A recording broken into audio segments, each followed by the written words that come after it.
I'm Margaret Ann Windsor, and I just put up some videos and on Facebook about the Illuminati and the members that control your press. I put up about Patti Hearst. Part of that was I was kidnapped. I think I said that. I put that up, and I'm trying to go back and Google, and I don't have shorthand, so it's a little rough. In 1979, I had written a medical malpractice book, which I put all this up about my kidnapping. I'm the only daughter of King Edward VIII, who was taken down with character assassination. He was always married to my mom, Claudia Ruth O'Keefe. So it was a pack of lies, and I put this up. And George VI was a member of the Illuminati, and he became illegal king. I was kidnapped in 1941, born in 39. Uncle George, the illegal six, thus Elizabeth, and that whole lineage is illegal, and war criminals, helped kidnap me and take down his own brother. My father never married Wallace Simpson. He was always married to my mom. He was still alive, and so was my mom, October the 20th of 1986. Now then, the double died in 72 and was buried at Frogmore, Windsor Castle. It was a double that she married, all of it illegal, and it is really the people who became a part of this global government. The Illuminati, is another word for it, is mafia. But I did not know this till I started, and I'm looking it up now, and I'm trying to do the best I can from my memory of just some of it. I remember I was putting up about the Patti Hearst and about Frank Sinatra, who is the same thing, Mafia Illuminati with JFK, his father. It's your global government takedown. Your United Nations is a front from it that was formed after my kidnapping and the takedown of my father, who would not follow their orders or be a member of them. And he paid a heavy price. They took him down. They kidnapped me, his only daughter, and his life, and my mom's was hell. And what they did to me and my sons here in this country. And I found out about my kidnapping in 1983 when I was flown out to Larry Flynt's. He had been shot in Lawrenceville. And I just put out the last three videos up about that. And I mentioned Hearst and the Miami Herald heiress who was kidnapped. Her last name was Mackle, Barbara Jane Mackle, I believe. She was kidnapped at the Roadway Inn in December, and I've put this up. I don't have it right here in front of me now. But they began, if they couldn't buy out the press, evidently they kidnapped the relatives. And then, anyway, they kidnapped Mackle, who was the heiress to the Miami Herald. And she was at the Roadway Inn, Lenox Square, in Atlanta. She was kidnapped and taken to Gwinnett County, so the connection later, Larry Flynt was shot there. The publisher was shot in Lawrenceville, Georgia, Gwinnett County, and his insides blown all over the sidewalk. It was awful. And that was March the 6th of 1978. I was doing a book about mind control and program shooters. And then I become a candidate in the campaign, and Larry Flynt helps me, and he did an editorial. And that's when I later finding out about my real name. My father's Edward VIII, always married to my mom, Claudia Ruth O'Keefe Windsor. He never had anything to do with the Illuminati. And they kidnapped me. I was born in 39, kidnapped in 41. So I put all this up, and I'm just going to tell here what I was trying to say about the Illuminati controls your press. And it's odd because they've even got signs up with CBS, NBC, Rockefeller Plaza, but it's not just the street sign. They've got it up over the doorways. And I saw CBS this morning. There were two two things about Rockefeller in their studios they were broadcasting from. And just the other day, local CBS here, I don't know if was in another part of the country, but it's my understanding it's in a lot of places now. They just don't tell it. They won't accept cash anymore. You have to have a card or a chip in you. So how's that? It's already in place, and I've been telling this for a long, long time, and I've been called every name in the book. But what I wanted to get to now was going back to Reg Murphy. He was the editor of the Atlanta Journal, and I had no idea that when I was living there that the Atlanta Journal had bought out. I did not know that they were owners of the Atlanta Journal. Of course, you got Hearst out in California. They own, oh my goodness, and Graham's that you think are so good that own the Washington Post, the Watergate, etc.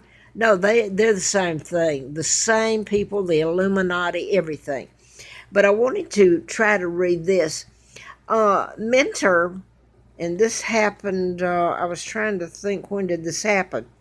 I believe it happened, in 1974 in Atlanta. Okay, you got Reg Murphy, the editor of the Atlanta Journal, was kidnapped.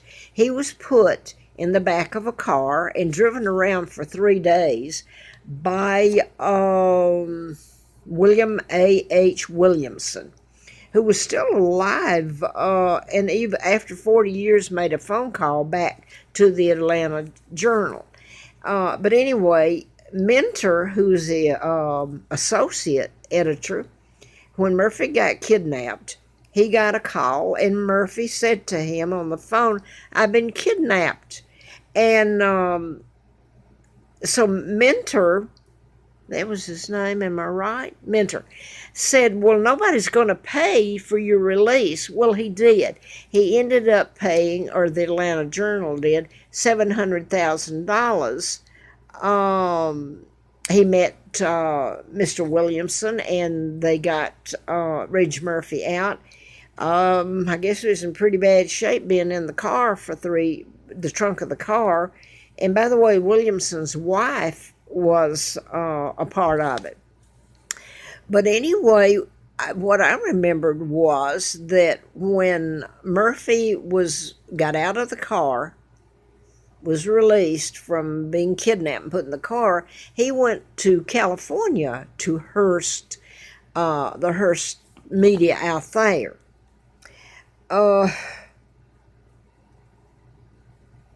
He worked for Hearst out in media out in California. So here you've got, and I'm sorry I don't have this down.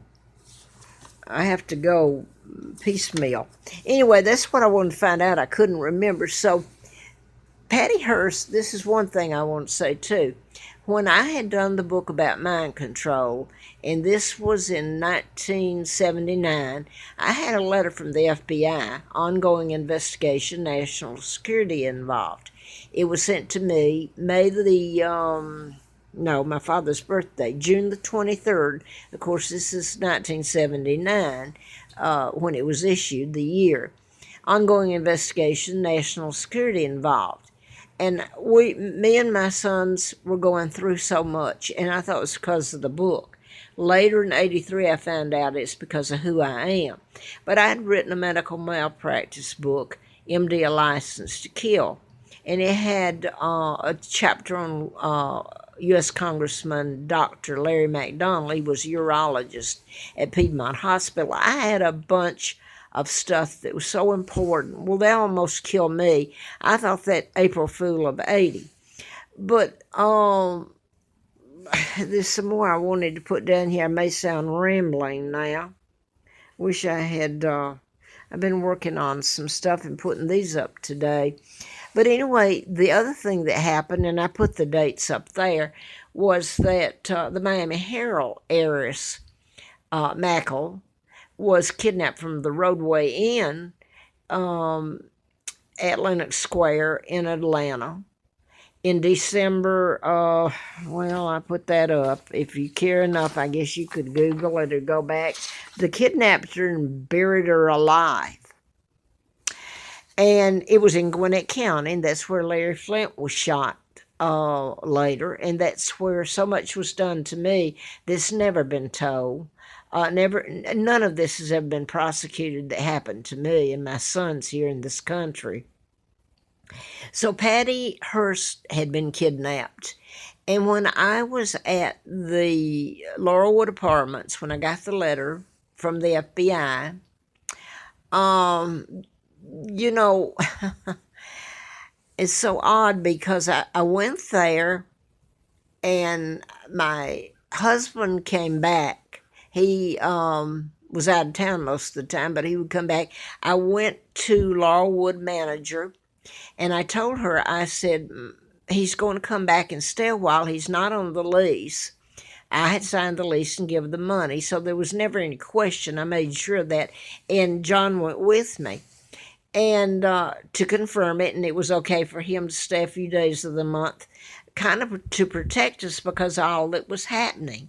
I even told her about the FBI, and she said to me and to John, she said, well, she said, my uncle was in charge of the Patti. She just brought this up. Nothing had been said about Hearst or Patti or anything. And in fact, I didn't know there was a connection at all. And she said, my uncle was the one in charge of the Patti Hearst investigation. Well, I'm going to skip to what happened, because I've tried to put it up, and it's been ongoing. Let me clue you. And I want to say this: the British and Germans kept me alive, but then things changed. Look at what's happened to England, to Australia, to the British Empire. There were some Americans that helped me, and part of them have to be the FBI and some CIA, I think. I've had a rough time. Rough doesn't cover it. And most people here do not care. They just want me to shut up. I was told, and I won't tell who said this because I think they were telling me in a roundabout way that most people just wanted me to disappear. They got what they wanted when they kidnapped me, and so I could just move on out of the way. That was it. That's their attitude. So I don't know. I've put up this, and I meant to make a better of this video and didn't. I really wanted to tell about Reg Murphy. I'd actually forgotten his name, and about him going to work for Hearst in California. I had no idea. I was running to the paper down there trying to tell them all this stuff. I had the door slammed in my face. I even took my book to them. And having no knowledge of being kidnapped, or my real name at the time in 78, and they slammed the door in my face. They didn't at the Atlanta Journal. And by the way, there's something when I was running in the campaign and Mr. Flynt came in, and of course he had been shot, but he owned Hustler, and it's Illuminati that had him shot and kidnapped me. So, oh me, it's so horrible. I remember going there during the campaign when Mr. Flynt had helped in campaigning and getting ads on and getting money for my campaign, because he said in one of the endorsements that I knew about who was responsible for his shooting in Gwinnett, Lawrenceville County, March the 6th of 78, and that's true. It was a program shooter.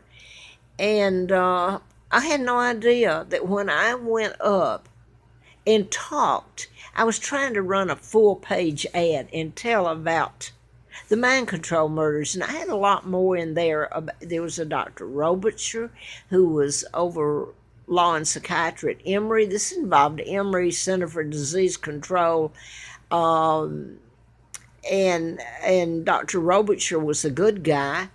My God, he had written many books, and he was one of the few honest, really down-to-earth, honest men that stuck his head out and tried to do the right thing, along with Jack Hartsfield. And by the way, Jack Hartsfield was with the Huntsville Times, and saved my life in 1980. They really went after me, and at the apartment where the manager said that her uncle was in charge of the Patti Hearst, I have to believe the FBI there in Atlanta at the time were really, for whatever else happened, and I'm not going to try to get into that, I think they helped the British in keeping me alive and my sons, as bad as it was. So I'm not going to put any more up. I have been called every name in the book. I'm the victim in this. Total victim, and so are my children. And part of this is about programming and going back and looking at how the press was controlled, and it certainly is now. And the global governments has been, a lot of the power came to be after they took my father down and they kidnapped me as a pawn. And that's never stopped. It looks like I'm free to go about, and anyway, I attribute that to what the Brits have gone through and helped me, and the FBI. I guess that's all I'm going to say right now.